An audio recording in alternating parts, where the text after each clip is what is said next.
Hablemos del COVID, segunda ola, un programa que regresa para todos ustedes para poder seguir dándoles consejos y acompañarlos y para que sepan cuáles son las mejores medidas que deben tomar en esta nueva etapa. Ojo, que es muy diferente a la primera cuarentena del año pasado, ya que esta vez hay actividades que sí se pueden realizar.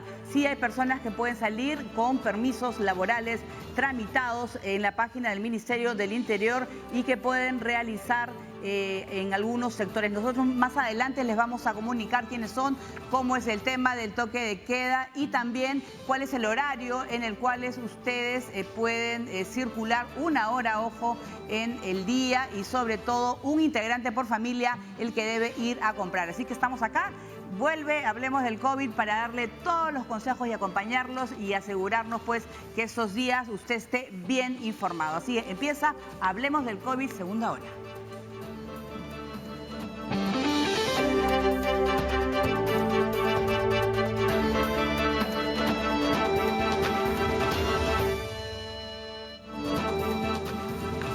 Muy bien, y esta hora de la tarde vamos a ver unas imágenes muy importantes desde La Victoria para conocer cuál es la situación del emporio comercial de Gamarra en el segundo día de cuarentena. Veamos.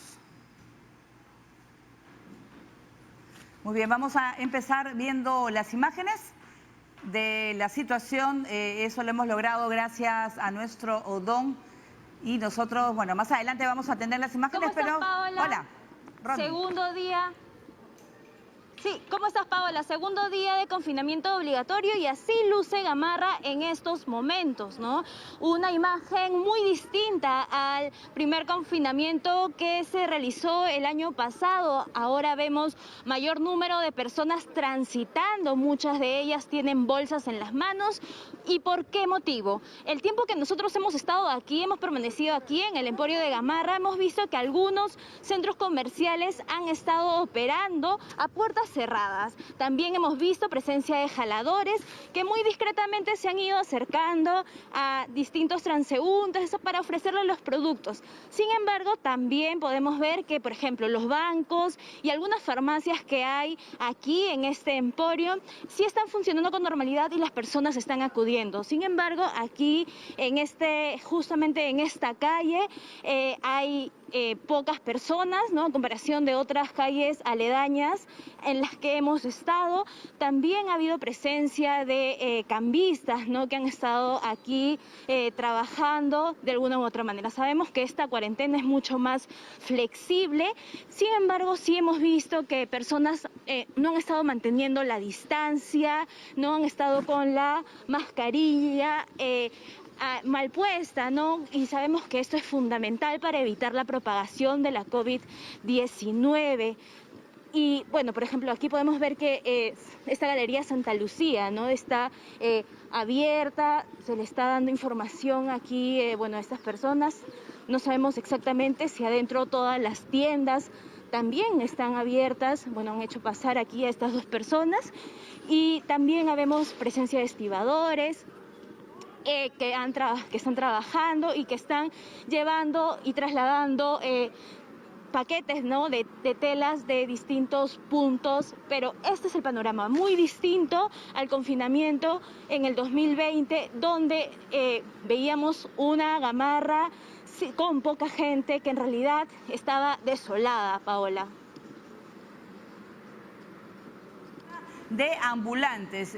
Imagino que las personas que están circulando son trabajadores de las empresas, de las actividades que sí tienen el permiso en esta nueva etapa de la cuarentena, pueden trabajar. También hay bancos que van a funcionar, algunos hasta las 5 de la tarde. Sin embargo, los vendedores ambulantes han desaparecido por completo y eso está bien, porque hay que evitar los lugares con mucha cantidad de gente. Deben ser espacios abiertos, totalmente ventilados, para evitar cualquier, sobre todo, contagio de la COVID-19. Gracias, Jimena.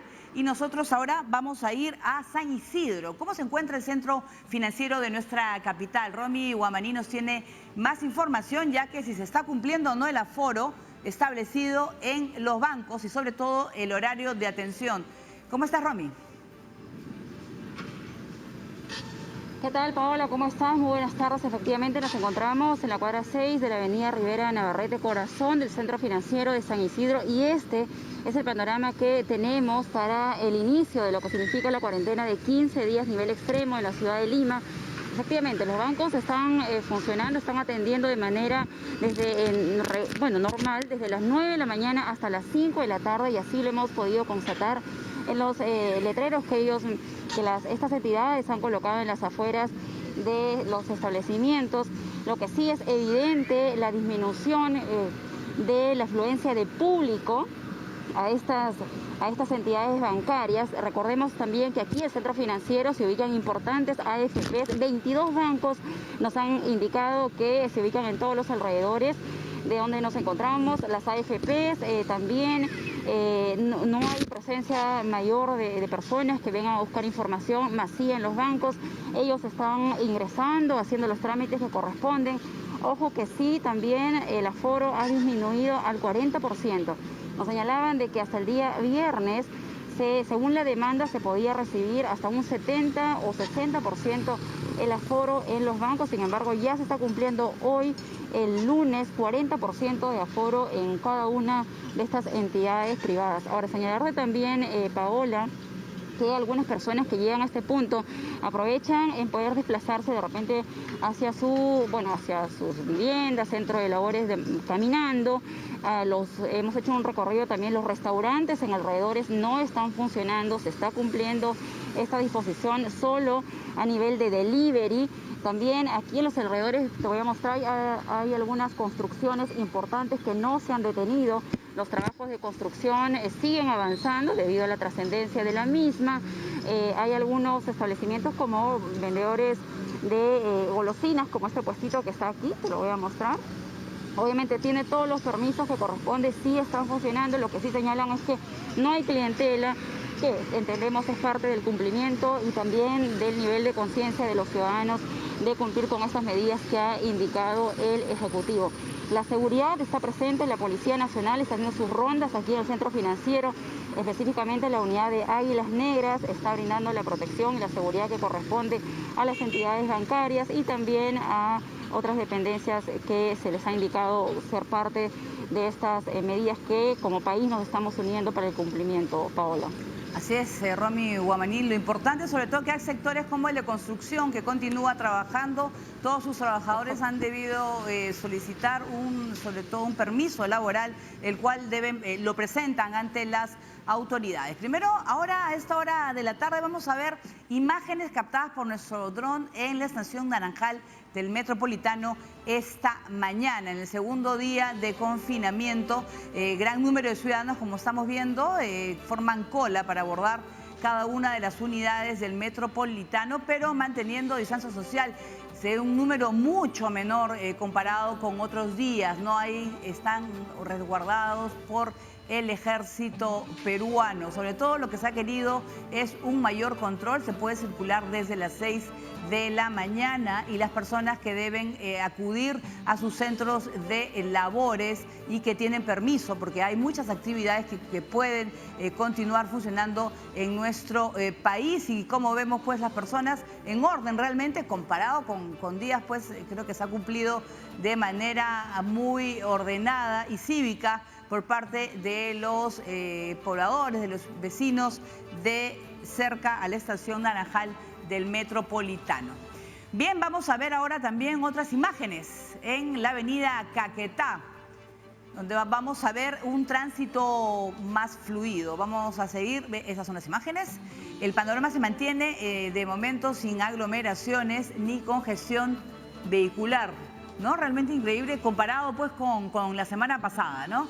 Que la gente estaba quizás aglomerándose y buscando un vehículo para transportarse. Ahora todas las personas que utilicen el transporte público deben tener su pase laboral, porque la única manera para salir es que uno se vaya a movilizar al centro de labores. Tenemos, si usted desea dar una vuelta por su casa, tiene una hora. Sin embargo, no puede ir a otro sitio que no sea a comprar o a una farmacia, de acuerdo pues a lo establecido por el Ejecutivo. Muy bien, imágenes después que nos llegan del dron. Muy bien, yo voy a leerles un comunicado que ha dado a conocer el Ministerio de Trabajo respecto pues a la movilización de los vecinos. Dice, ante las medidas adoptadas por la prestación del servicio de transporte público durante el estado de emergencia nacional, el Ministerio de Trabajo y Promoción del Empleo exhorta a los empleadores a adoptar medidas flexibles que permitan compensar las tardanzas involuntarias derivadas de tal hecho. Sin perjuicio de ello, los trabajadores que resulten perjudicados por esa situación, ojo, tienen una tolerancia de 2 horas sujetas a compensación para el ingreso a su centro de labores. De igual modo, se exhorta a los empleadores a tomar las medidas necesarias que permitan la salida con la debida anticipación de los trabajadores que realizan labores de manera presencial a fin de dar cumplimiento al horario de inmovilización social obligatoria según el nivel de alerta por departamento. Las horas dejadas de laborar pueden ser compensadas en la forma y oportunidad que acuerden los empleadores y trabajadores. A falta de acuerdo, corresponderá al empleador decidir sobre el particular. Esto es un comunicado del Ministerio de Trabajo. Muy bien, ahora vamos a comentarles que desde el 15 de febrero estará disponible la plataforma web para consultar si usted es o no beneficiario del bono de 600 soles. La ministra de Desarrollo e Inclusión Social, Silvana Vargas, dijo que el gobierno realiza los esfuerzos necesarios para que los pagos inicien este mes. Detalló además que en base a la experiencia del año pasado se ha propuesto mejoras en 3 ejes para facilitar la entrega de subsidios, entre ellos la coordinación continua que realiza su sector con el Banco de la Nación y entidades privadas para incrementar el número de sedes para el recojo de bonos y evitar aglomeraciones. La ministra reiteró que los pagos se van a realizar de forma gradual. La semana del 15 de febrero efectivamente estaremos iniciando el proceso de pago, particularmente iniciando con los hogares más vulnerables y seguir de manera gradual, como se ha indicado ya a través de diversas modalidades, y esta vez aprendiendo de las lecciones anteriores, implementando una serie de mejoras. En segundo lugar, el segundo eje de mejora es el de la coordinación continua. Ya estamos trabajando con el Banco de la Nación y, como se ha indicado también, con una serie de entidades de la banca privada para incrementar el número de entidades, lo cual está evidentemente relacionado a la apuesta por gestionar y evitar las aglomeraciones, tener un mayor número de espacios para que la población pueda acercarse sin riesgo. Entendemos, por supuesto, la preocupación que esto genera, pero que por favor no se acerquen a las agencias del Banco de la Nación hasta que podamos informar oportunamente del cronograma de pago.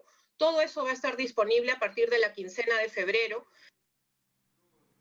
Así es, desde el 31 de enero, que fue ayer, hasta el 14 de febrero, rige la cuarentena dispuesta por el gobierno para regiones que se encuentran en nivel de alerta extremo por el aumento de casos de COVID-19. Estas son, y lo estamos viendo en pantalla, Lima Metropolitana y Lima Región, Callao, Ancash, Pasco, Huánuco, Junín, Huancavelica y Cayapurímac. Solo se permitirá la salida peatonal por 1 hora diaria. También se prohíbe el uso de vehículos particulares. Solo si se sale a trabajar en las actividades económicas que están permitidas con el pase especial laboral.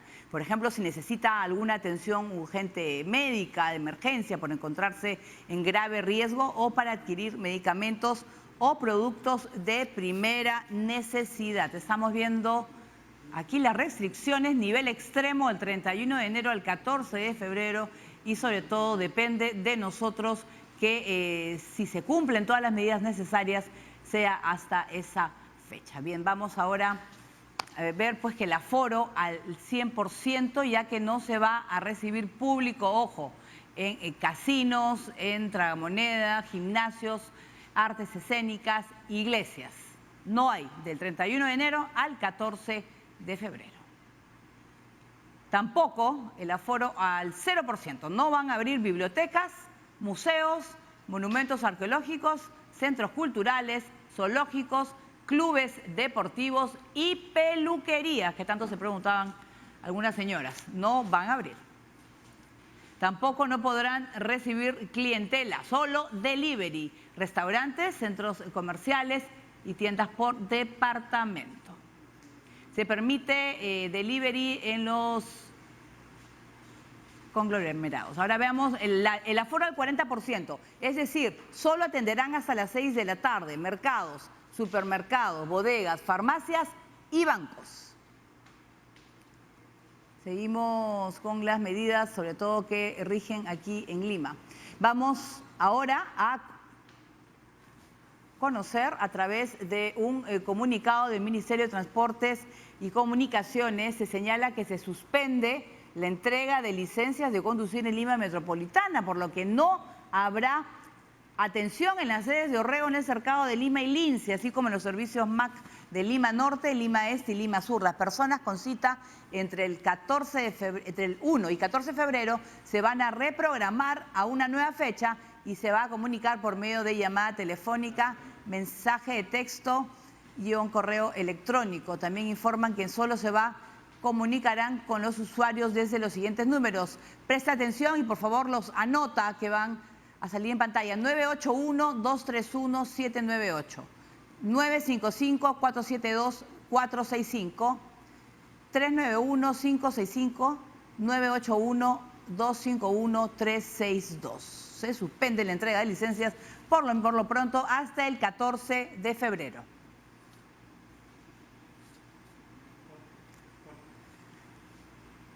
Muy bien, siendo la 1:16, no se mueva, regresemos en Hablemos del COVID y vamos a tratar sobre las características de este segundo confinamiento y por qué es importante su cumplimiento para reducir las cifras de contagio de COVID-19 y también vamos a recordar de qué actividades sí están permitidas en este nuevo confinamiento. No se mueva.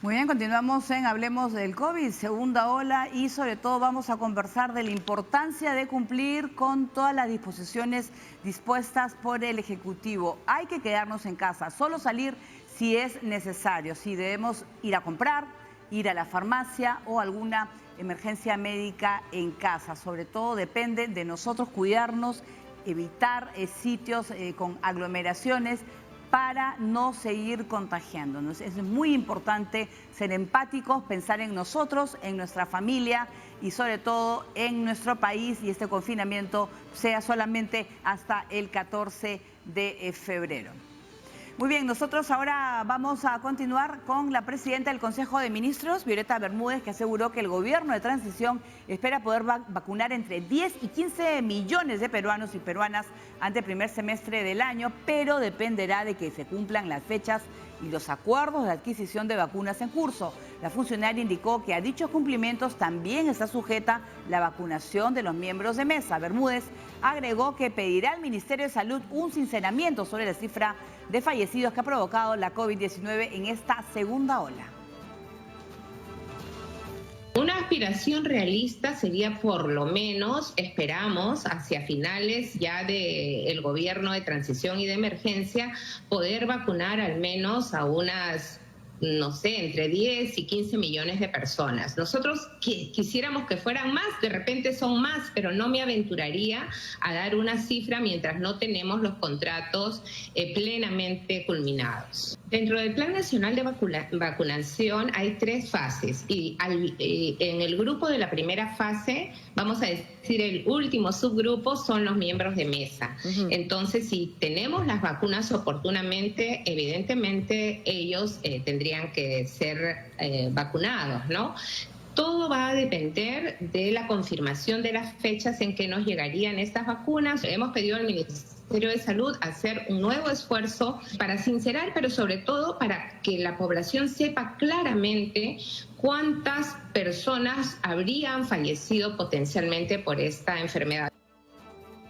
Muy bien, vamos a saludar ahora al doctor Marco Almería, experto en salud pública, para hablar sobre la importancia de este nuevo confinamiento y por qué, sobre todo, es necesario e importantísimo. Doctor, ¿cómo está? Muy buenas tardes.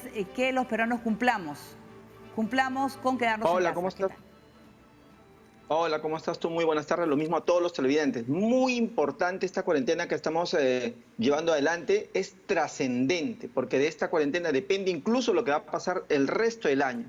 Es decir, que si lo hacemos con mucha responsabilidad y logramos reducir las cifras, los números, seguramente nos van a dar luces para tener otras estrategias que no hagan que choque la economía con la salud. Es muy importante en estos días el cumplimiento de lo ya dispuesto, las medidas de protección para disminuir el número de infectados, porque además, al disminuir el número de infectados, disminuye el número de requirientes de cama en los hospitales, nos dan tiempo a nosotros los médicos para dar de alta a los pacientes que tenemos hospitalizados y poner más camas a disposición de la población peruana y poder atenderles y devolverles la salud, que es lo que ellos quieren. Claro, y además, sobre todo, es evitar, doctor, estar en un lugar con gente que no vive con nosotros, evitar las aglomeraciones que habían en los centros comerciales. Vamos a estar en casa y salir estrictamente lo necesario.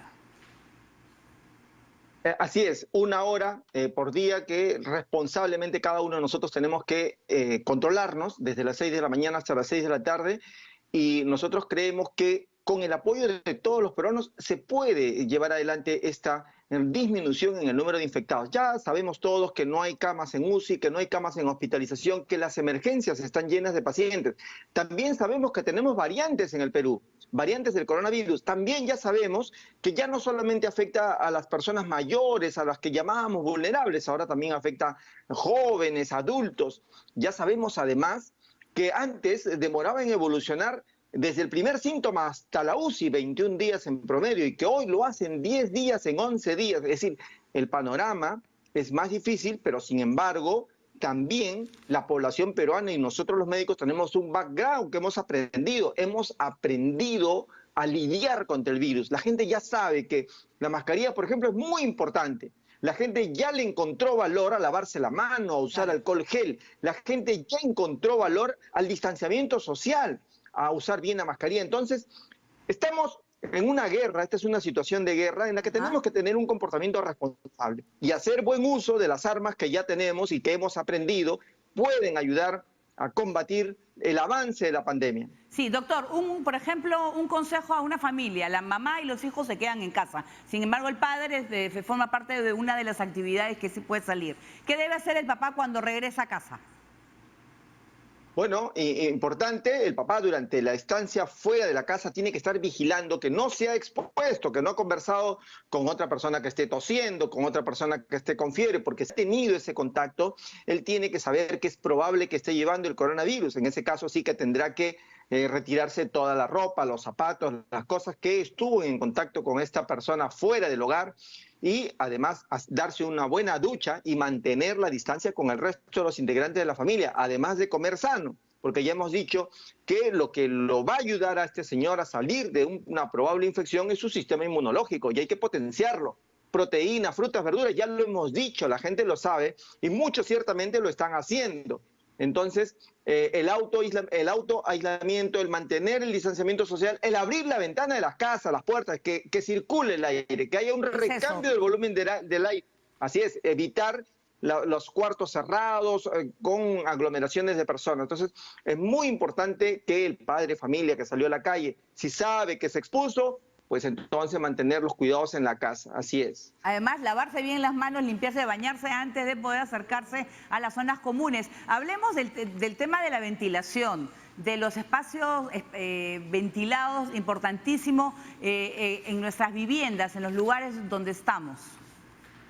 Sí, fíjese, lo que está probado, esto ya nos deja la primera ola, es que los ambientes cerrados son muy peligrosos para el contagio, multiplican por 20 la posibilidad de contagiar a las personas. Y caso contrario, el ambiente ventilado, donde el aire discurre libremente, donde hay un buen recambio del volumen de aire, reduce pues notoriamente la posibilidad de contagio. Entonces hay que abrir las ventanas, hay que abrir las puertas, no hay que encerrarnos.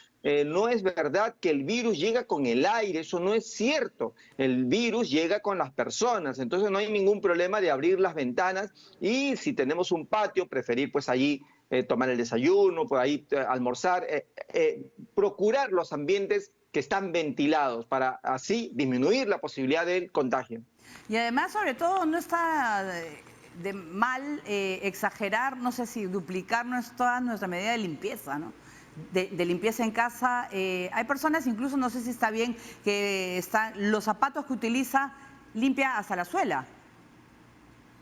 Bueno, no está mal, porque aquí en el país todavía hay mucha gente que tiene la mala costumbre de escupir al suelo, ¿no? Y escupen en la vereda, en la pista, y son los lugares que nuestros zapatos, pues la suela de nuestros zapatos entra en contacto con estas secreciones que tienen coronavirus, que ya sabemos que allí pues puede vivir de 8 a 24 horas. Entonces, ciertamente hacemos muy bien en no escatimar la limpieza del zapato, de la ropa, de la cartera, que a veces la ponemos en el piso, en el suelo, indebidamente, pero que cuando llegamos a la casa, ciertamente tenemos que redoblar. La gente tiene que saber que estamos en una segunda ola, que lo más probable es que esta segunda ola sea más grande que la primera. Y no porque lo diga yo, sino porque si tomamos como ejemplo de lo que pasó en la gripe española, la segunda y la tercera ola fueron más grandes que la primera. Pero nosotros, los peruanos, ya tenemos la lección aprendida y hay muchos peruanos que nos están ayudando porque están cuidando mejor a sus familias, porque se están cuidando mejor a sí mismos, se están alimentando mejor. Proteínas, carnes, huevo y frutas y verduras que antes no era parte de la mesa familiar, hoy lo son. Las frutas y las verduras ayudan y potencian al sistema inmunológico. Sí, doctor, además la importancia de no automedicarse, hacer siempre el llamado a nuestro médico quizás de cabecera o ir a un centro médico cercano a casa. Si empezamos a tener empezamos a sentirnos mal, tenemos fiebre, ahora uno de los síntomas era, por ejemplo, estar mal del estómago, ¿no? Tener diarreas. No, ir con las personas que realmente saben y no automedicarnos con lo que nos dicen o por lo que uno lee en internet. Así es, tienes muchísima razón, Paola. Además de los síntomas que ya conocíamos, la fiebre, dolor de garganta, la tos, la falta de aire, ciertamente ahora hay diarrea. También ahora hay mucho dolor de cabeza y también hemos encontrado lo que se llama la lengua COVID, una lengua en los bordes va usted a encontrar heridas, úlceras, llagas como aftas. Entonces se han agregado otros síntomas, probablemente tengan relación con las variantes. Y es verdad que hace mal la gente en automedicarse. Por ejemplo, usar dexametasona en un paciente ambulatorio es muy malo. Todo lo contrario, lo predispone a hacer la forma grave. Y la dexametasona, en cambio, sí ha demostrado muchos beneficios en el paciente que está crítico en la unidad de cuidados intensivos, nos ayuda mucho. Respecto a la ivermectina, que es una discusión de nunca terminar, hay que ser claros. Ciertamente, los organismos internacionales no le han dado todo su respaldo a la ivermectina. Hay recientemente un país europeo que sí que lo ha aprobado su uso, Eslovaquia, y en el caso del Perú, ciertamente se puede usar a criterio del médico. Es decir, si el médico evalúa al paciente y considera que en ese caso puede ser beneficioso la ivermectina, lo puede usar porque la ley peruana lo permite, ¿no? Pero lo que no está bien es que la gente use ivermectina porque se le ocurrió y compró en la farmacia pensando que la ivermectina es como un chaleco de balas, ¿no? O un chaleco antibalas para que el virus no ingrese. Eso no funciona así. La ivermectina con indicación médica puede ser usada en el Perú. Claro, y además usted bien lo ha dicho, una buena alimentación es lo básico. Tenemos un buen sistema inmunológico, no hay enfermedad pues que nos afecte, ¿no? Las personas pues que tienen buena salud van a poder enfrentar cualquier tipo de enfermedades. Pero sobre todo, doctor, y eso hay que explicarle a las personas que sí tienen que salir, que van a estar en los vehículos de transporte público, la utilización de la mascarilla. Es mejor usarlas KN95 de tela, usar doble más un protector facial. Mire, lo que nos dejó la primera ola es que la mascarilla de tela sirve, pero dos sirven más, pero la KN95 es mejor todavía. Entonces, eso nos ha dejado la primera ola, de manera que si usted tiene una mascarilla de tela simple en la casa, recuerde que lo tiene que cambiar todos los días, tiene que lavarlo todos los días. Y que bueno, no es para toda la vida, hay que renovarlo constantemente. Si se pone dos, ayuda, pero la KN95 ayuda más, es verdad. Y tanto es así que esta semana Francia, ¿no? Austria, Alemania ya no permiten que con tapabocas de tela usted entre al banco o que usted entre, por ejemplo, a los medios de transporte público con su tapaboca de tela. A los lugares administrativos públicos exigen la KN95 porque está probado que protege un poquito más. Entonces, en el Perú, ¿qué es lo que más se usa? Los tapabocas de tela. Bueno, cambiémoslo todos los días. Si se pueden poner 2 es mejor. No lo use indefinidamente, tiene que renovarlo para que le ayude. No protegerá como la N95, pero ayuda de todas maneras, suma para el filtrado del aire y a disminuir el número de infectados. Yo estaba escuchando también que sería bueno, por ejemplo, la de tela, la lavamos y la dejamos secar al sol, ¿es mejor? Así es, hay que lavarla, hay que dejarla secar al sol. De preferencia no usar escobilla, porque lo que hemos visto en los análisis que hemos hecho es que cuando lo lavan con escobilla, las hebras del entramado de la tela se separan, aparecen pequeños huecos que a veces son imperceptibles a la vista, pero que son suficiente espacio para que salgan los aerosoles de la boca de la persona con coronavirus o que ingresen. Entonces, mejor lo sobamos, utilizamos detergente y ciertamente, como tú lo dices, lo colgamos, lo exponemos al sol, nos ayuda para que se seque y así mantenemos una tela higiénicamente y limpia. Muy bien, ese es un muy buen consejo, sobre todo mejor que una mascarilla 2. La mascarilla quirúrgica también que se ha estado publicitando, sobre todo porque la gente lo está usando, doctor, al revés. Estaba la parte azul adentro cuando tiene que ser hacia afuera. Así es, la gente se ha estado equivocando en el uso y los pliegues tienen que apuntar hacia abajo, ¿no? Claro. Y además hay que recordar que las mascarillas quirúrgicas son para un solo uso, ni siquiera se pueden lavar, a diferencia de los tapabocas de tela que ciertamente usted lo puede lavar y puede usar incluso doble.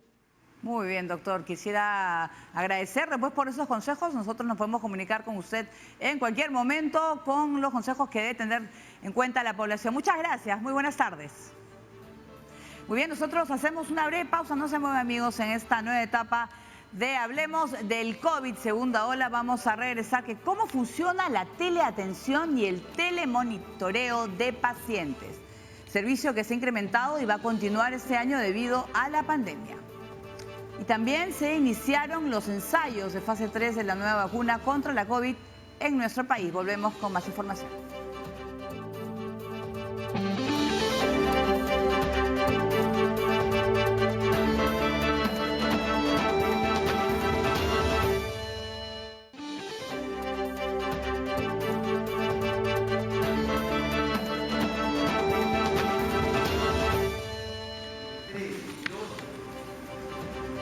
Muy bien, siendo la 1:39, nos vamos a escuchar declaraciones de la ministra de la Mujer, Silvia Loli. Adelante.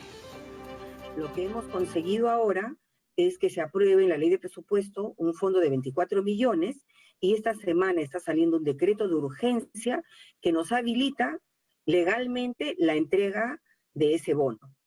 Este fue el anuncio que hizo la ministra de la Mujer, Silvia Loli, respecto al bono de orfandad por COVID-19 prometido por el gobierno en julio del año pasado. También señaló que se está coordinando con el MINSA, SINADEF y RENIEC todo lo relacionado con el listado de los beneficiarios. El número de beneficiarios que esperamos tener este año es alrededor de 16 millones de personas. Es importante señalar que son 200 soles por persona afectada, o sea, no es por familia. Indicó que este bono de orfandad es para niños, niñas y adolescentes. En entrevista para el programa Café con Noticias, la ministra Loli destacó el trabajo que se realiza con las ollas comunes en medio de este contexto. Desde el gobierno, lo que se está haciendo es garantizar una distribución de alimentos para que estas ollas puedan cubrir las necesidades esenciales que existen de las poblaciones que están más desprotegidas. Agregó que distintos programas del Estado vinculados con alimentación también están ayudando para poder rehabilitar las ollas comunes y comedores populares. Silvia Loli remarcó que durante la cuarentena, los servicios de protección del Ministerio de la Mujer estarán habilitados y operando para atender denuncias sobre violencia familiar y hacia la mujer. Muy bien, y vamos a comentarle ahora que la farmacéutica alemana CureVac inicia la tercera fase de ensayos clínicos de su vacuna contra la COVID-19. Para conocer más detalles, saludamos a nuestra siguiente invitada, Teresa Ochoa, investigadora principal de la compañía. Muy buenas tardes, bienvenida a TV Perú. Muy buenas tardes, gracias por la invitación. Bueno, cuéntanos sobre esta vacuna. Los ensayos, ¿cuándo empiezan? Son de la farmacéutica alemana CureVac. Sí, efectivamente. Esta es una empresa alemana que ha desarrollado una plataforma de vacuna contra el COVID de RNA mensajero. Ya se han completado los estudios de fase 1 y fase 2 a nivel mundial y efectivamente el Perú está empezando la fase 2B y fase 3 acá en Lima, pero vamos a tener 6 sitios de investigación en Lima y en provincias. Sí, ¿ya se va a poder empezar con la inscripción? Sí, el estudio lo venimos haciendo una preinscripción desde hace un tiempo atrás. Ya hemos empezado la vacunación el jueves de la semana pasada y actualmente seguimos enrolando voluntarios. ¿Cuántos necesitan? A nivel de Perú se van a enrolar alrededor de 8.000 a 10.000 voluntarios. A nivel mundial, en más de 30 centros son alrededor de 36.000. Y en Perú tenemos 6 lugares de enrolamiento. Con el que hemos empezado es el de la Universidad Peruana Cayetano Heredia, que está en San Martín de Porres, pero además hay otro centro de investigación en La Molina, otro en Barranco, en el Hospital Loaiza, en el Callao, y en provincias hay un site en Chancay y otro en Ica. Entonces, en total son 6 diferentes centros de investigación para enrolar a estos entre 8.000 y 10.000 voluntarios. Ya, ¿y los voluntarios tienen algunas características o puede ser cualquier persona? Sí, como en todos estos ensayos clínicos hay ciertos criterios de inclusión, de exclusión. Lo más importante es que son adultos mayores de 18 años, son personas que deben estar sanas, no tener comorbilidades importantes o que éstas estén controladas y no haber tenido una prueba positiva de COVID a través de un hisopado nasofaríngeo, ¿no? Entonces, no haber tenido el antecedente de un COVID positivo confirmado con hisopado. Así es. Y los interesados, porque hay personas que quieren participar. ¿Dónde deben, ahí en la página de ustedes, una página web, deben acercarse? Sí, nosotros tenemos la página web de la universidad, ahí hay unos teléfonos y unos correos de contacto. A las personas que nos están escribiendo les estamos tomando los datos, pero también les vamos a dar los datos de los otros centros de investigación que prontamente van a empezar a reclutar voluntarios en Lima y en provincia. Esa farmacéutica CureVac, ¿dónde más está realizando ensayos? Sí, en Europa, principalmente en Alemania, en Bélgica, en Holanda y también creo que desde esta semana ha empezado España. En lo que es Latinoamérica, los centros están en México, en Panamá, en Colombia, por supuesto Perú y también está Argentina. Son en total, como le mencioné, alrededor de 30 lugares de investigación en estos países. Claro, sobre todo lo importante, aquí en el Perú, el 9 de febrero ya está llegando un primer lote para vacunar a todo lo que es el personal de primera línea que lucha contra la COVID. Lo ideal sería tener, pues, en el caso de CureVac, varias vacunas, ¿no? Para poder cubrir a la mayor cantidad de peruanos posible. Sí, efectivamente, sabemos de que los países están adquiriendo múltiples vacunas porque sabemos de que las empresas farmacéuticas no se van a dar abasto para cubrir a toda la población del mundo, por eso es importante poder hacer estos ensayos a nivel nacional y además poder contribuir no solamente al desarrollo de la vacuna, sino también a tener información local, ¿no? Entonces es importante contar con la participación de estos voluntarios a nivel nacional. ¿Cómo es el control que ustedes llevan a cada uno de los voluntarios? Porque participan, yo imagino que van a recibir 2 dosis y no van a saber si es la vacuna o un placebo. Sí, este es un ensayo clínico randomizado, doble ciego, controlado contra placebo. ¿Eso qué quiere decir? Randomizado es que al azar no se sabe quién recibe la vacuna y quién recibe el placebo, es al azar. Y además los participantes, es decir, los voluntarios, pero también los investigadores estamos ciegos a la intervención, no sabemos quién recibe qué, porque eso nos permite tener una evaluación sin ningún tipo de sesgo. Y también la persona se le indica claramente que aún participando en el ensayo de la vacuna, aún recibiendo las dosis, tiene que seguir con los mismos cuidados de prevención que todos conocemos, porque podría estar en la vacuna como podría estar en el placebo, y todavía no tenemos información de qué tan buena es la vacuna. Claro. Esperemos que el nivel de protección sea excelente al más del 90%, esa es nuestra meta, pero todavía no sabemos, por lo tanto tienen que seguir cuidándose. Claro, claro. Respecto a las dosis, efectivamente es una vacuna con 2 dosis, la primera y la segunda que viene 28 días después.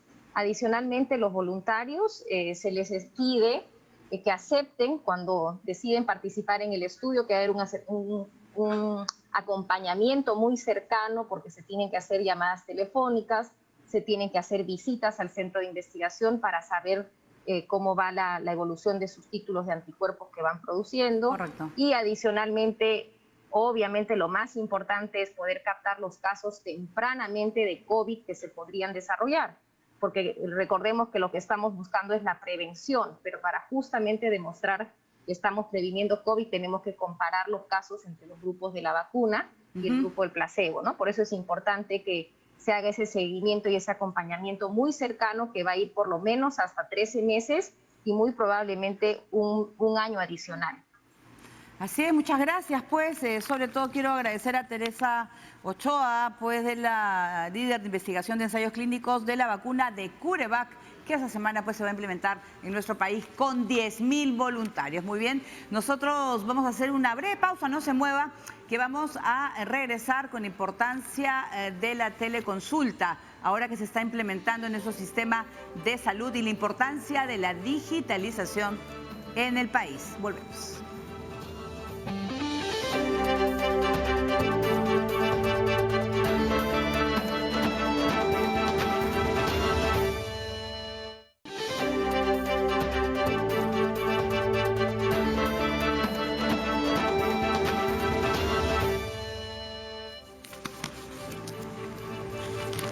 Muy bien, ahora vamos a ver el aforo permitido que ha recordado ATU en las unidades de transporte urbano de Lima y el Callao, y son los siguientes. En el transporte, como vemos, en el metro de Lima y Callao el aforo permitido es entre 428 y 512 usuarios.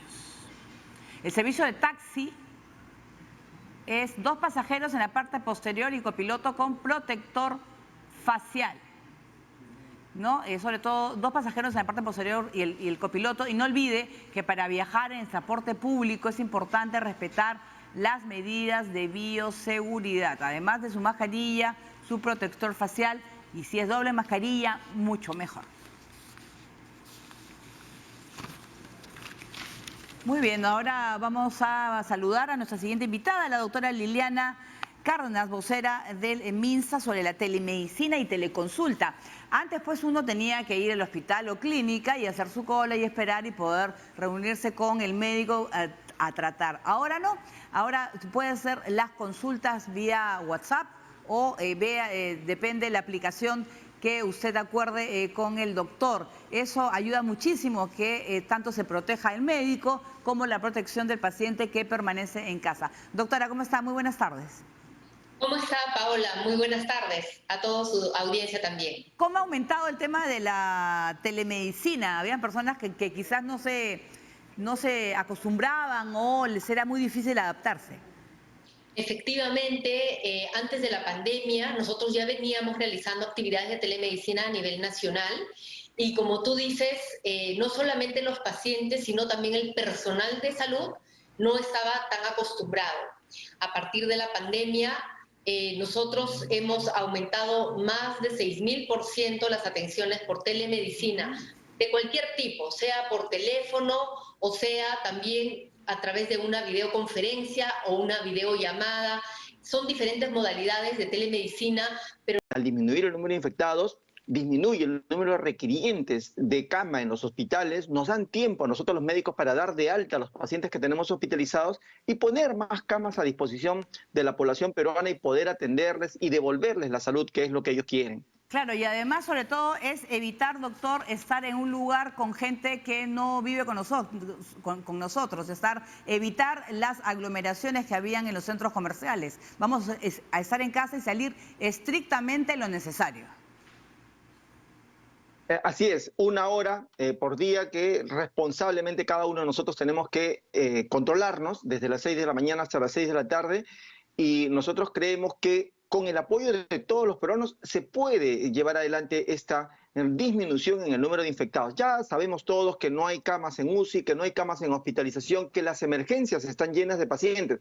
También sabemos que tenemos variantes en el Perú, variantes del coronavirus. También ya sabemos que ya no solamente afecta a las personas mayores, a las que llamábamos vulnerables, ahora también afecta a jóvenes, adultos. Ya sabemos además que antes demoraba en evolucionar desde el primer síntoma hasta la UCI, 21 días en promedio, y que hoy lo hacen 10 días, en 11 días. Es decir, el panorama es más difícil, pero sin embargo, también la población peruana y nosotros los médicos tenemos un background que hemos aprendido a lidiar contra el virus. La gente ya sabe que la mascarilla, por ejemplo, es muy importante. La gente ya le encontró valor a lavarse la mano, a usar alcohol gel. La gente ya encontró valor al distanciamiento social, a usar bien la mascarilla. Entonces, estamos en una guerra, esta es una situación de guerra en la que tenemos que tener un comportamiento responsable y hacer buen uso de las armas que ya tenemos y que hemos aprendido, pueden ayudar a combatir el avance de la pandemia. Sí, doctor, por ejemplo, un consejo a una familia, la mamá y los hijos se quedan en casa, sin embargo el padre forma parte de una de las actividades que sí puede salir. ¿Qué debe hacer el papá cuando regresa a casa? Bueno, importante, el papá durante la estancia fuera de la casa tiene que estar vigilando que no se ha expuesto, que no ha conversado con otra persona que esté tosiendo, con otra persona que esté con fiebre, porque si ha tenido ese contacto, él tiene que saber que es probable que esté llevando el coronavirus. En ese caso sí que tendrá que retirarse toda la ropa, los zapatos, las cosas que estuvo en contacto con esta persona fuera del hogar, y además darse una buena ducha y mantener la distancia con el resto de los integrantes de la familia, además de comer sano, porque ya hemos dicho que lo va a ayudar a este señor a salir de una probable infección es su sistema inmunológico y hay que potenciarlo. Proteínas, frutas, verduras, ya lo hemos dicho, la gente lo sabe y muchos ciertamente lo están haciendo. Entonces, el autoaislamiento, el mantener el distanciamiento social, el abrir la ventana de las casas, las puertas, que circule el aire, que haya un recambio del volumen del aire. Así es, evitar los cuartos cerrados con aglomeraciones de personas. Entonces, es muy importante que el padre de familia que salió a la calle, si sabe que se expuso, pues entonces mantener los cuidados en la casa, así es. Además, lavarse bien las manos, limpiarse, bañarse antes de poder acercarse a las zonas comunes. Hablemos del tema de la ventilación, de los espacios ventilados, importantísimo en nuestras viviendas, en los lugares donde estamos. Sí, fíjese, lo que está probado, esto ya nos deja la primera ola, es que los ambientes cerrados son muy peligrosos para el contagio, multiplican por 20 la posibilidad de contagiar a las personas. Y caso contrario, el ambiente ventilado, donde el aire discurre libremente, donde hay un buen recambio del volumen de aire, reduce pues notoriamente la posibilidad de contagio. Entonces hay que abrir las ventanas, hay que abrir las puertas, no hay que encerrarnos. No es verdad que el virus llega con el aire, eso no es cierto. El virus llega con las personas, entonces no hay ningún problema de abrir las ventanas y si tenemos un patio, preferir pues allí tomar el desayuno, por ahí almorzar, procurar los ambientes que están ventilados para así disminuir la posibilidad del contagio. Y además, sobre todo, no está de mal exagerar, no sé si duplicar toda nuestra medida de limpieza, ¿no? De limpieza en casa. Hay personas, incluso, no sé si está bien, que los zapatos que utiliza limpia hasta la suela. Bueno, no está mal, porque aquí en el país todavía hay mucha gente que tiene la mala costumbre de escupir al suelo, ¿no? Y escupen en la vereda, en la pista, y son los lugares que nuestros zapatos, pues la suela de nuestros zapatos entra en contacto con estas secreciones que tienen coronavirus, que ya sabemos que allí pues puede vivir de 8 a 24 horas. Entonces, ciertamente hacemos muy bien en no escatimar la limpieza del zapato, de la ropa, de la cartera, que a veces la ponemos en el piso, en el suelo, indebidamente. Pero que cuando llegamos a la casa, ciertamente tenemos que redoblar. La gente tiene que saber que estamos en una segunda ola, que lo más probable es que esta segunda ola sea más grande que la primera. Y no porque lo diga yo, sino porque si tomamos como ejemplo de lo que pasó en la gripe española, la segunda y la tercera ola fueron más grandes que la primera. Pero nosotros, los peruanos, ya tenemos la lección aprendida y hay muchos peruanos que nos están ayudando porque están cuidando mejor a sus familias, porque se están cuidando mejor a sí mismos, se están alimentando mejor. Proteínas, carnes, huevo y frutas y verduras que antes no era parte de la mesa familiar, hoy lo son. Las frutas y las verduras ayudan y potencian al sistema inmunológico. Sí, doctor, además la importancia de no automedicarse, hacer siempre el llamado a nuestro médico quizás de cabecera o ir a un centro médico cercano a casa. Si empezamos a tener empezamos a sentirnos mal, tenemos fiebre, ahora uno de los síntomas era, por ejemplo, estar mal del estómago, ¿no? Tener diarreas. No, ir con las personas que realmente saben y no automedicarnos con lo que nos dicen o por lo que uno lee en internet. Así es, tienes muchísima razón, Paola. Además de los síntomas que ya conocíamos, la fiebre, dolor de garganta, la tos, la falta de aire, ciertamente ahora hay diarrea. También ahora hay mucho dolor de cabeza y también hemos encontrado lo que se llama la lengua COVID, una lengua en los bordes va usted a encontrar heridas, úlceras, llagas como aftas. Entonces se han agregado otros síntomas, probablemente tengan relación con las variantes. Y es verdad que hace mal la gente en automedicarse. Por ejemplo, usar dexametasona en un paciente ambulatorio es muy malo. Todo lo contrario, lo predispone a hacer la forma grave. Y la dexametasona, en cambio, sí ha demostrado muchos beneficios en el paciente que está crítico en la unidad de cuidados intensivos, nos ayuda mucho. Respecto a la ivermectina, que es una discusión de nunca terminar, hay que ser claros. Ciertamente, los organismos internacionales no le han dado todo su respaldo a la ivermectina.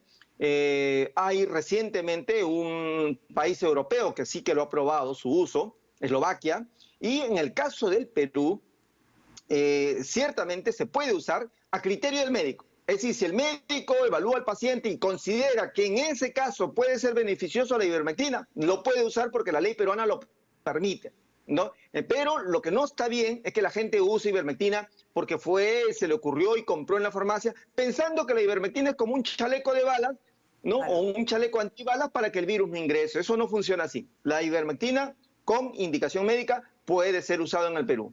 Claro, y además usted bien lo ha dicho, una buena alimentación es lo básico, tenemos un buen sistema inmunológico, no hay enfermedad pues que nos afecte, ¿no? Las personas pues que tienen buena salud van a poder enfrentar cualquier tipo de enfermedades. Pero sobre todo, doctor, y eso hay que explicarle a las personas que sí tienen que salir, que van a estar en los vehículos de transporte público, la utilización de la mascarilla. Es mejor usarlas KN95 de tela, usar doble más un protector facial. Mire, lo que nos dejó la primera ola es que la mascarilla de tela sirve, pero 2 sirven más, pero la KN95 es mejor todavía.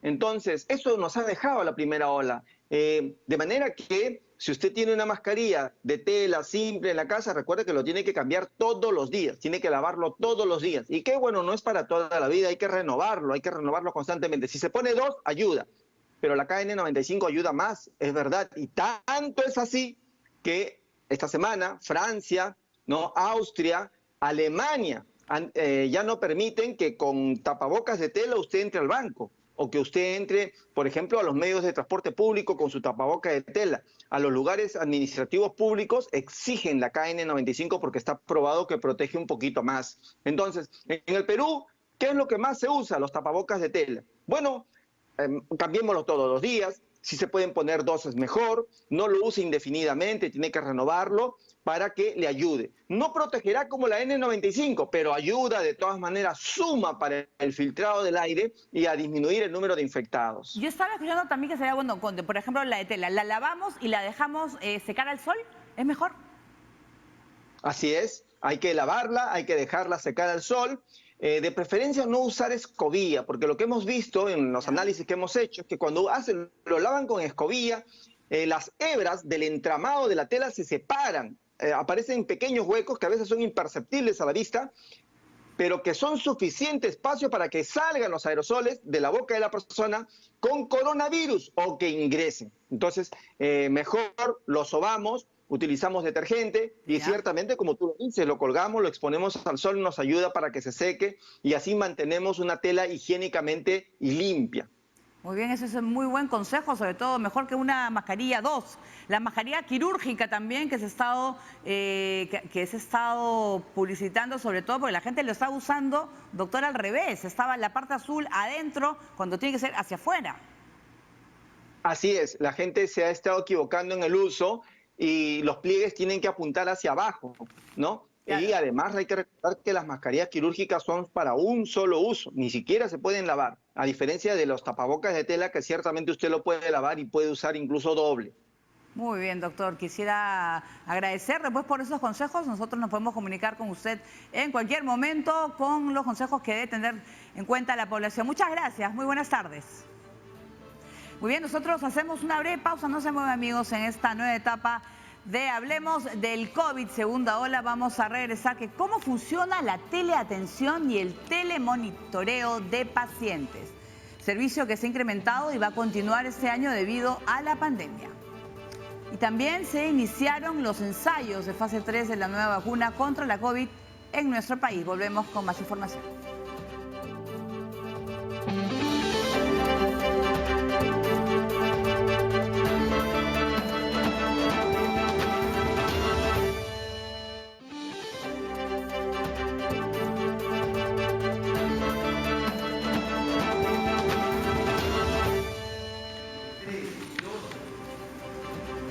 Muy bien, siendo la 1:39, nos vamos a escuchar declaraciones de la ministra de la Mujer, Silvia Loli. Adelante. Lo que hemos conseguido ahora es que se apruebe en la ley de presupuesto un fondo de 24 millones y esta semana está saliendo un decreto de urgencia que nos habilita legalmente la entrega de ese bono. Este fue el anuncio que hizo la ministra de la Mujer, Silvia Loli, respecto al bono de orfandad por COVID-19 prometido por el gobierno en julio del año pasado. También señaló que se está coordinando con el MINSA, SINADEF y RENIEC todo lo relacionado con el listado de los beneficiarios. El número de beneficiarios que esperamos tener este año es alrededor de 16 millones de personas. Es importante señalar que son 200 soles por persona afectada, o sea, no es por familia. Indicó que este bono de orfandad es para niños, niñas y adolescentes. En entrevista para el programa Café con Noticias, la ministra Loli destacó el trabajo que se realiza con las ollas comunes en medio de este contexto. Desde el gobierno, lo que se está haciendo es garantizar una distribución de alimentos para que estas ollas puedan cubrir las necesidades esenciales que existen de las poblaciones que están más desprotegidas. Agregó que distintos programas del Estado vinculados con alimentación también están ayudando para poder rehabilitar las ollas comunes y comedores populares. Silvia Loli remarcó que durante la cuarentena, los servicios de protección del Ministerio de la Mujer estarán habilitados y operando para atender denuncias sobre violencia familiar y hacia la mujer. Muy bien, y vamos a comentarle ahora que la farmacéutica alemana CureVac inicia la tercera fase de ensayos clínicos de su vacuna contra la COVID-19. Para conocer más detalles, saludamos a nuestra siguiente invitada, Teresa Ochoa, investigadora principal de la compañía. Muy buenas tardes, bienvenida a TV Perú. Muy buenas tardes, gracias por la invitación. Bueno, cuéntanos sobre esta vacuna. Los ensayos, ¿cuándo empiezan? Son de la farmacéutica alemana CureVac. Sí, efectivamente. Esta es una empresa alemana que ha desarrollado una plataforma de vacuna contra el COVID de RNA mensajero. Ya se han completado los estudios de fase 1 y fase 2 a nivel mundial y efectivamente el Perú está empezando la fase 2B y fase 3 acá en Lima, pero vamos a tener 6 sitios de investigación en Lima y en provincias. Sí, ¿ya se va a poder empezar con la inscripción? Sí, el estudio lo venimos haciendo una preinscripción desde hace un tiempo atrás. Ya hemos empezado la vacunación el jueves de la semana pasada y actualmente seguimos enrolando voluntarios. ¿Cuántos necesitan? A nivel de Perú se van a enrolar alrededor de 8.000 a 10.000 voluntarios. A nivel mundial, en más de 30 centros, son alrededor de 36.000. Y en Perú tenemos 6 lugares de enrolamiento. Con el que hemos empezado es el de la Universidad Peruana Cayetano Heredia, que está en San Martín de Porres, pero además hay otro centro de investigación en La Molina, otro en Barranco, en el Hospital Loaiza, en el Callao, y en provincias hay un site en Chancay y otro en Ica. Entonces, en total son 6 diferentes centros de investigación para enrolar a estos entre 8.000 y 10.000 voluntarios. ¿Y los voluntarios tienen algunas características o puede ser cualquier persona? Sí, como en todos estos ensayos clínicos hay ciertos criterios de inclusión, de exclusión. Lo más importante es que son adultos mayores de 18 años, son personas que deben estar sanas, no tener comorbilidades importantes o que éstas estén controladas y no haber tenido una prueba positiva de COVID a través de un hisopado nasofaríngeo, ¿no? Entonces, no haber tenido el antecedente de un COVID positivo confirmado con hisopado. Así es. Y los interesados, porque hay personas que quieren participar. ¿Dónde deben, ahí en la página de ustedes, una página web, deben acercarse? Sí, nosotros tenemos la página web de la universidad, ahí hay unos teléfonos y unos correos de contacto. A las personas que nos están escribiendo les estamos tomando los datos, pero también les vamos a dar los datos de los otros centros de investigación que prontamente van a empezar a reclutar voluntarios en Lima y en provincia. Esa farmacéutica CureVac, ¿dónde más está realizando ensayos? Sí, en Europa, principalmente en Alemania, en Bélgica, en Holanda y también creo que desde esta semana ha empezado España. En lo que es Latinoamérica, los centros están en México, en Panamá, en Colombia, por supuesto Perú y también está Argentina. Son en total, como le mencioné, alrededor de 30 lugares de investigación en estos países. Claro, sobre todo lo importante, aquí en el Perú, el 9 de febrero ya está llegando un primer lote para vacunar a todo lo que es el personal de primera línea que lucha contra la COVID. Lo ideal sería tener, pues, en el caso de CureVac, varias vacunas, ¿no? Para poder cubrir a la mayor cantidad de peruanos posible. Sí, efectivamente. Sabemos de que los países están adquiriendo múltiples vacunas porque sabemos de que las empresas farmacéuticas no se van a dar abasto para cubrir a toda la población del mundo. Por eso es importante poder hacer estos ensayos a nivel nacional y además poder contribuir no solamente al desarrollo de la vacuna, sino también a tener información local, ¿no? Entonces es importante contar con la participación de estos voluntarios a nivel nacional. ¿Cómo es el control que ustedes llevan a cada uno de los voluntarios? Porque participan, yo imagino que van a recibir 2 dosis y no van a saber si es la vacuna o un placebo. Sí, este es un ensayo clínico randomizado, doble ciego, controlado contra placebo. ¿Eso qué quiere decir? Randomizado es que al azar no se sabe quién recibe la vacuna y quién recibe el placebo, es al azar. Y además los participantes, es decir, los voluntarios, pero también los investigadores estamos ciegos a la intervención, no sabemos quién recibe qué, porque eso nos permite tener una evaluación sin ningún tipo de sesgo. Y también la persona se le indica claramente que aún participando en el ensayo de la vacuna, aún recibiendo las dosis, tiene que seguir con los mismos cuidados de prevención que todos conocemos, porque podría estar en la vacuna como podría estar en el placebo, y todavía no tenemos información de qué tan buena es la vacuna. Claro. Esperemos que el nivel de protección sea excelente, al más de 90%, esa es nuestra meta, pero todavía no sabemos, por lo tanto tienen que seguir cuidándose. Claro, claro. Respecto a las dosis, efectivamente es una vacuna con 2 dosis, la primera y la segunda que viene 28 días después. Adicionalmente, los voluntarios se les pide que acepten cuando deciden participar en el estudio, que va a haber un acompañamiento muy cercano porque se tienen que hacer llamadas telefónicas, se tienen que hacer visitas al centro de investigación para saber cómo va la evolución de sus títulos de anticuerpos que van produciendo. Correcto. Y adicionalmente, obviamente lo más importante es poder captar los casos tempranamente de COVID que se podrían desarrollar, porque recordemos que lo que estamos buscando es la prevención, pero para justamente demostrar que estamos previniendo COVID tenemos que comparar los casos entre los grupos de la vacuna y el grupo del placebo, ¿no? Por eso es importante que se haga ese seguimiento y ese acompañamiento muy cercano que va a ir por lo menos hasta 13 meses y muy probablemente un año adicional. Así es, muchas gracias. Pues sobre todo quiero agradecer a Teresa Ochoa, pues de la líder de investigación de ensayos clínicos de la vacuna de CureVac, que esta semana pues se va a implementar en nuestro país con 10.000 voluntarios. Muy bien, nosotros vamos a hacer una breve pausa, no se mueva, que vamos a regresar con importancia de la teleconsulta. ahora que se está implementando en nuestro sistema de salud y la importancia de la digitalización en el país. Volvemos.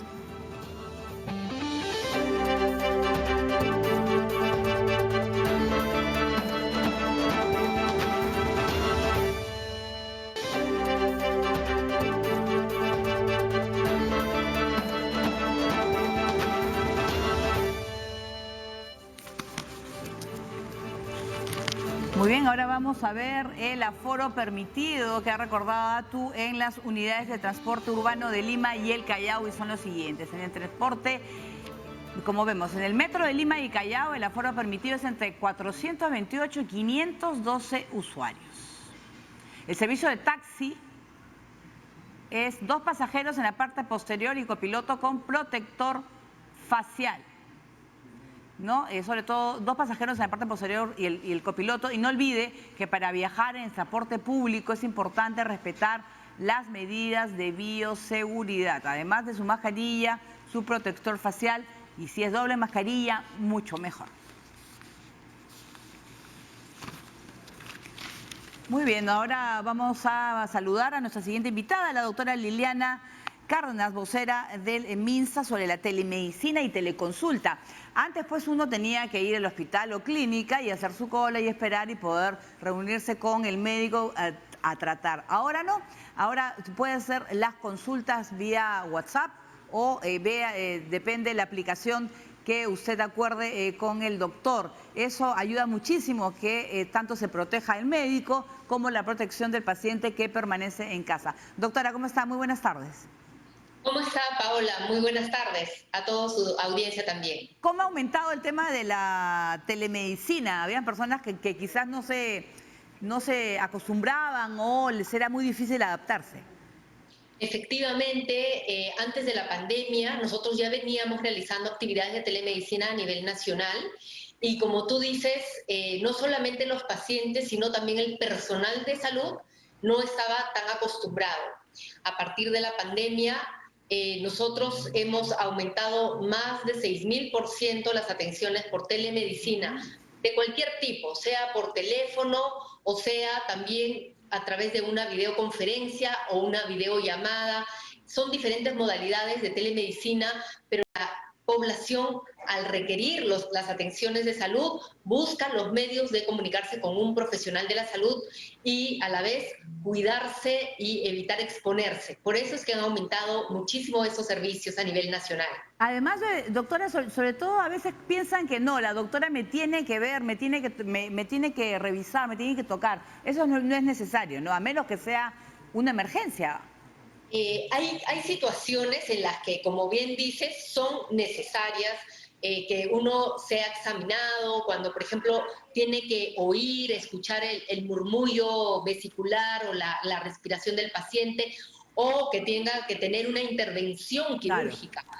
Pero muchas veces solamente el ser escuchados, el saber los síntomas, los signos y las molestias que uno tiene, uno ya se puede dar una idea de un diagnóstico clínico. Por eso es muy importante que cuando uno acceda a un servicio de telemedicina, es importante tener y anotar cómo está la temperatura, no siento calentura, cuánto está marcando en el termómetro, cuánto está la saturación de oxígeno, cómo está, por ejemplo, está hinchado o no hinchado, tener una idea desde cuándo estoy mal y también qué medicamentos estoy tomando. La información que nos brinda al paciente al momento de atenderlo va a ser muy, muy valioso para poder dar un diagnóstico. Claro, doctora, sobre todo es que a veces yo he escuchado que dicen, no, lo que pasa es que no es lo mismo, que no me va a atender y no el tiempo necesario. Más o menos ustedes calculan que cuánto debe durar una consulta. Y más o menos calculamos que puede ser entre 15 y 20 minutos. Quiero hacer una precisión. La mayoría de atenciones que nosotros estamos recibiendo de telemedicina son de pacientes crónicos. Correcto. Crónicos que ya tienen un diagnóstico, por ejemplo, hipertensión y diabetes. Estos pacientes normalmente ya tienen el diagnóstico y ellos tienen una medicación que vienen tomando. Claro. Entonces, la mayoría viene para consultar o nosotros también llamamos para hacer el monitoreo de estos pacientes si están tomando el medicamento y cómo está la regulación de su glucosa o de la presión. Entonces, esto nos sirve mucho, sobre todo para pacientes que ya tienen un diagnóstico y que están en casa y que solamente necesitan un telemonitoreo para observación. Muchas veces es cierto que para un nuevo paciente, un nuevo diagnóstico, sí se necesita ir presencialmente. Pero por favor eviten exponerse, porque sobre todo los pacientes adultos mayores que tienen ya enfermedades conocidas, crónicas, no es necesario ir a verse si es que no es, si uno no tiene signos de alarma que uno ya conoce, como por ejemplo un cansancio excesivo o una dificultad respiratoria muy marcada. Entonces, para evitar ir al establecimiento de salud, porque siempre hay un riesgo, entonces primero intenten una teleconsulta y el médico le dirá no. En su caso, claro, es necesaria una visita presencial, o no, en su caso es suficiente, yo le voy a indicar para que pueda continuar su medicamento por unos meses más. Claro, y además, doctora, eso se envía vía WhatsApp, ¿no es cierto? La receta médica, ¿no? El permiso quizá para que se haga una resonancia o algún tipo de examen posterior. ¿A qué teléfono tienen que llamar? Bueno, los diferentes medios de comunicación pueden ser por aplicaciones, en el caso de las entidades privadas, por ejemplo, usan unas aplicaciones web, pero también nosotros tenemos una aplicación que se llama Teleatiendo. Es también una aplicación web, ustedes pueden buscar teleatiendo.minsa.gov.pe, lo tipean en internet, Teleatiendo. Y si quieren una llamada telefónica, que también está al acceso, marcan el 113, opción 4. Y van a poder tener acceso a una orientación, no solamente por un profesional médico, si la consulta es médica, sino que también tenemos obstetras, tenemos enfermeras para lo que es consultas de inmunizaciones, de vacunación, también salud mental, que ahora hay mucho tema de salud mental por estrés, por ansiedad, por la cuarentena, miedos o violencia familiar. Y en el caso de análisis, o sea, tengo que hacer un análisis. Sí. Cuando hay necesidad de hacerse un análisis, el médico o el profesional de la salud le puede hacer la receta, la indicación, incluso la receta, y se le va a enviar por diferentes canales. Puede ser por WhatsApp, puede ser por un aplicativo, puede ser por Teleatiendo, por correo, o puede ser por correo electrónico. Efectivamente, el Adigemit ahora lo aprueba, tener la receta digitalizada hasta cuando pueda haber una receta electrónica, y irse a la farmacia y recabar su medicamento, en el caso del MINSA, a las farmacias del Ministerio de Salud, y en el caso de exámenes auxiliares también pueden ir para que el SIS le haga reconocer en el establecimiento de salud más cercano. Sí, me parece genial, además, para las personas mayores que se resisten o no saben, están, por ejemplo, sus familiares que nos están escuchando y son los que deben ayudar a ingresar decir, por favor, doctora, repetir cuál es la dirección online para poner, está en pantalla, teleatiendo.minsa.gov.pe o llamar al 113, opción 4, para seguir con todas las recomendaciones. Yo creo que es realmente importantísimo digitalización y poder hacerlo todo online y evitar el contacto, evitar contagios, y yo creo que ha sido muy clara la doctora Liliana Cárdenas. Gracias por estar con nosotros aquí en Hablemos de COVID. Gracias, doctora. Muy bien, con esto nos despedimos. Muchas gracias por acompañarnos, pero yo primero tengo que hacer lo siguiente y es mi rutina. Voy a utilizar mi mascarilla antes de irme en el canal. Hay que colocarla bien, protegiéndonos, y con mi protector facial con el que paro todo el día. De esta manera nos despedimos, nos reencontramos mañana a la 1, pero doy pase a mis compañeras, a Jennifer, Patricia, de Cuerpo Médico. ¿Cómo están? ¿Qué tal, chicas? Hola, Paola, ¿cómo estás? Buenísimo esa rutina que tenemos que cumplir. Yo lo acabo de hacer hace unos momentitos. Nada más me he sacado la mascarilla para empezar el programa y haré lo propio una vez que concluyamos. Muchas gracias y qué bueno que haya vuelto pues Momento COVID, porque es necesario seguir hablando de toda la información. Hablemos de COVID. Muy bien. Paola, nos vemos mañana. Chao, hasta mañana. Gracias.